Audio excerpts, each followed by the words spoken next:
When we first open the cabin door, it feels exciting. There's that fresh scent of clean sheets, the carefully folded towels, the little touches that make us feel like we're stepping into our own private getaway on the sea. But here's the truth. Cruise lines are masters of presentation. Cabins are designed to look cozy and inviting at first glance, but most people don't realize just how small they really are until they start unpacking. On average, a standard interior cabin is only about 150 to 185 square feet. That's smaller than most studio apartments and even tinier than some hotel bathrooms. Yet, the industry knows how to make you forget the size. Strategically placed mirrors, soft lighting, and neatly tucked-in bedding are all tricks used to make a tight space feel spacious. It works so well that many passengers only realize how compact it is once their suitcases are open, their clothes are spread out, and suddenly every inch of space matters. That first impression, as magical as it feels, is carefully crafted to keep us comfortable but also a little distracted from the reality. Behind the walls, how cabins are really built. Now, here's something most passengers never think about. The walls of cruise cabins aren't built like hotel walls. They're actually thinner, lighter, and designed to maximize space and efficiency rather than luxury. In fact, many of them are made from metal, which is why magnets stick to them. A small trick experienced cruisers use for extra storage. But thinner walls means something else. Sound travels. That's why sometimes you might hear faint voices, the sound of a TV next door, or even a drawer closing in the cabin beside you. The design isn't about privacy. It's about packing thousands of people into a floating city while making sure every inch counts. And because these walls are designed for flexibility, cabins can be quickly reconfigured. A space that's a single large suite on one voyage can be divided into 2 or 3 smaller cabins for the next, depending on demand. It's smart engineering, but it's also a reminder that what feels like your private hideaway is part of a giant, moving puzzle. The illusion of fresh air. Let's talk about those windows and balconies. Passengers often assume every cabin has a view, but the reality is very different. A large number of cabins, sometimes more than half, are interior rooms with no windows at all. Cruise lines call them inside cabins, and while they're cheaper, they can feel a little claustrophobic for first-timers. To make up for it, some ships now use virtual balconies, which are essentially floor-to-ceiling screens showing a live feed of the ocean outside. It feels high-tech and exciting, but it's still just a screen. Even with real balconies, the experience isn't as private as it looks. If you're out enjoying the sea breeze, chances are your neighbors can hear your conversations and, in some cases, even see parts of your space. That sense of seaside escape is more of a shared experience than a private retreat. Still, it adds to the magic, because for many passengers, just the illusion of fresh air and open space is enough to make them forget how compact their cabin really is. Storage secrets that few passengers notice. One of the biggest surprises for new cruisers is how cleverly cabins hide their storage. At first glance, it looks like there's hardly any room for luggage, but then you start noticing the little details. The space under the bed designed specifically to slide suitcases, the shelves behind mirrors, the pull-out drawers tucked into the most unexpected corners. This isn't just convenience, it's necessity. When you have thousands of passengers bringing bags filled with clothes, shoes, and souvenirs, the cabins have to work like puzzles. Many passengers never even realize how much space is available. For example, on most modern ships, the bed height is purposely raised so that even the largest suitcases can fit beneath. Closets often have removable rods so you can adjust the hanging space. Even the bathroom, which feels tiny, is designed with little nooks and crannies for every bottle and toiletry. It's not luxury, it's strategy. Cruise lines know that the more comfortable you feel in your cabin, the less likely you'll complain about its size. Cabins aren't as clean as they look. Here's a part most passengers never think about. Yes, your cabin looks spotless when you walk in, but what you're really seeing is the work of efficiency, not perfection. Cabin stewards are responsible for cleaning anywhere from 15 to 20 rooms in just a few hours. That means while the sheets are crisp, the towels are fresh, and the bathroom sparkles, not every corner gets a deep clean. Studies have shown that cruise cabins, just like hotel rooms, can sometimes harbor more bacteria on surfaces like remotes, phones, and light switches than you'd expect. That's why seasoned cruisers often bring wipes to quickly go over high-touch areas. But don't mistake this for neglect. The crews work incredibly hard, and their speed and efficiency are impressive.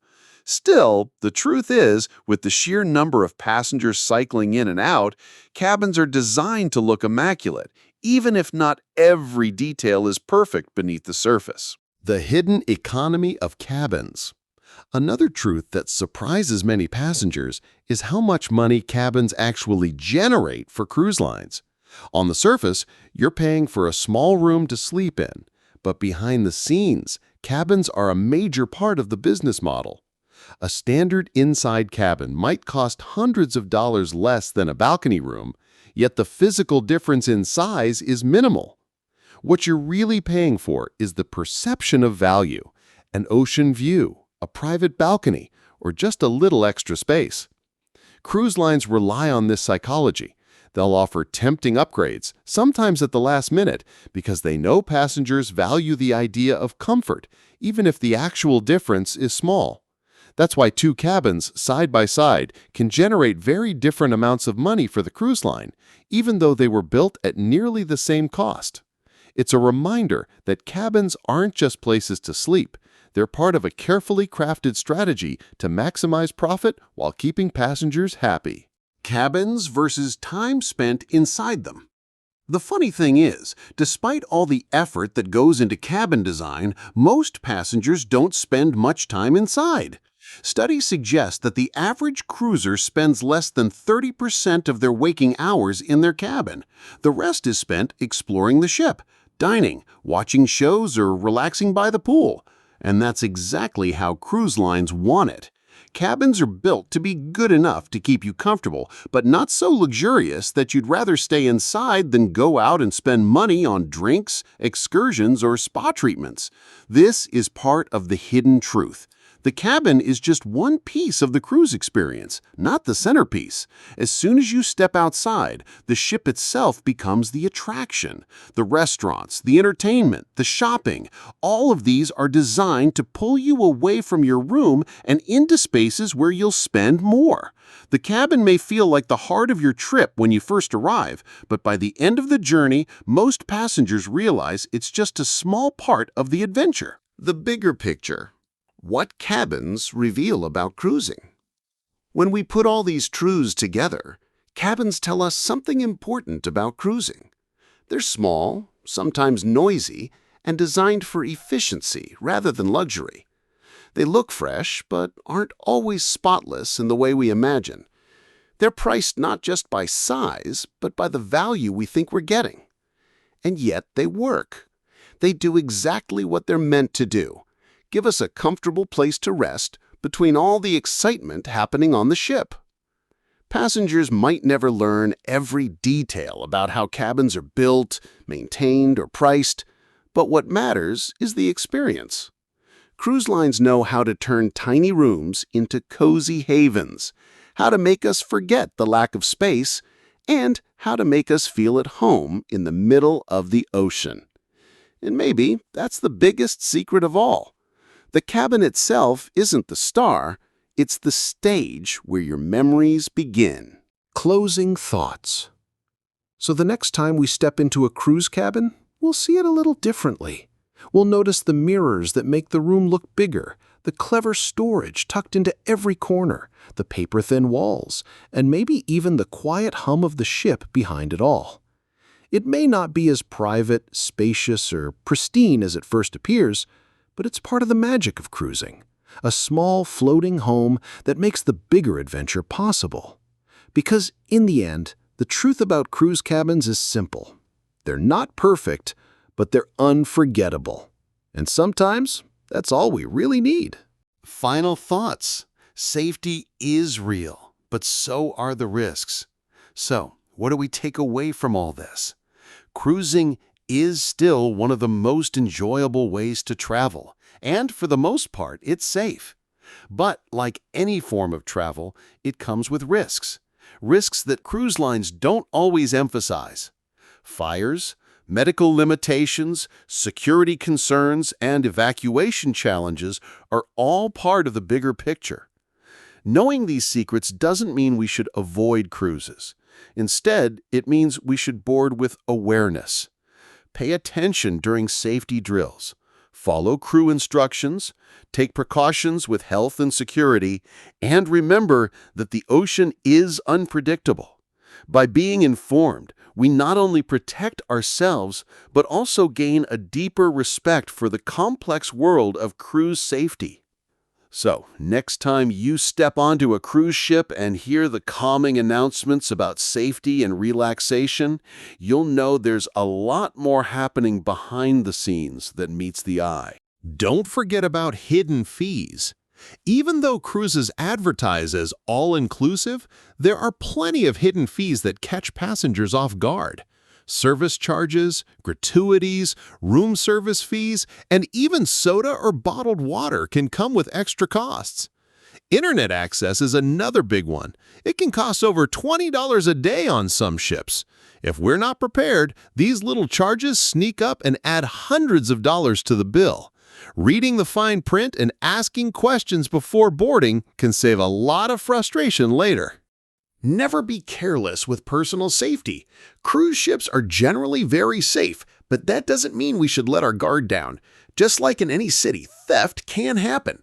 Leaving valuables lying around in our cabin or unattended by the pool is never a good idea. Most cabins have safes. Using them is simple and smart. And when we're in port, staying aware of our surroundings is just as important as it would be in any unfamiliar city. A little common sense goes a long way in making sure we enjoy ourselves without unnecessary risks. Don't overdo the food and drinks.